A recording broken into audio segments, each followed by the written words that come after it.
রাধে রাধে। ওম নমো ভগবতে বাসুদেবায়। ওম নমো ভগবতে বাসুদেবায়। ওম নমো ভগবতে বাসুদেবায়। শ্রীমদ্ ভাগবত চতুর্থ স্কন্দ পুষণম অষ্টম অধ্যায় ধ্রুব মহারাজের গৃহত্যাগ ও বনগমন। শ্লোক ১।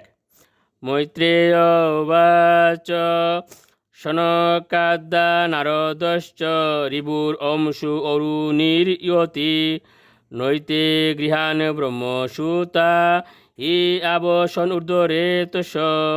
অনুবাদ।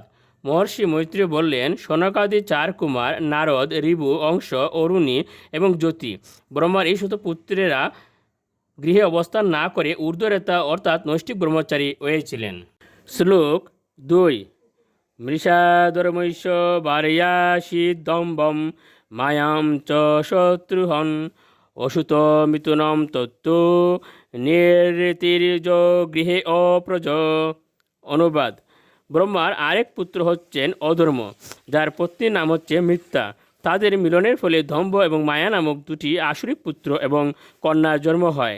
নিরৃতি নামক অসুর, যার কোনো সন্তান ছিল না, সে ওই 2টি অসুরকে গ্রহণ করেছিল। শ্লোক ৩।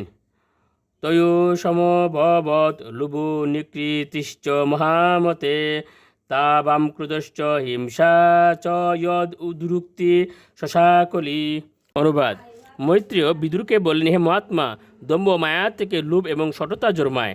তাদের মিলনের ফলে ক্রোধ এবং ঈর্ষার জন্ম হয় এবং তাদের মিলনের ফলে কলি এবং তার ভগিনী দুরুক্তির জন্ম হয়। শ্লোক ৪। দুরুক্ত কলিরাদত্ত বয়ম মৃত্যুম চ সত্তম তৈশ্চ মিথুনম যজ্ঞে ইয়াতনা নিরয়স্ততা। অনুবাদ। হে সাধু শ্রেষ্ঠ, কলি এবং দুরুক্তির মিলনের পরে মৃত্যু এবং বীতি নামক সন্তানের জন্ম হয়। মৃত্যু এবং বীতির মিলনের পরে যাতনা এবং নিরয় নামক সন্তানের জন্ম হয়। শ্লোক ৫। সংগ্রহেন ময়াকেত প্রতিসর্গস্থ বানগ ত্রিশ্রুতৈ তৎপুমান পুণ্যম বিদুনুতে আত্মনমলম। অনুবাদ।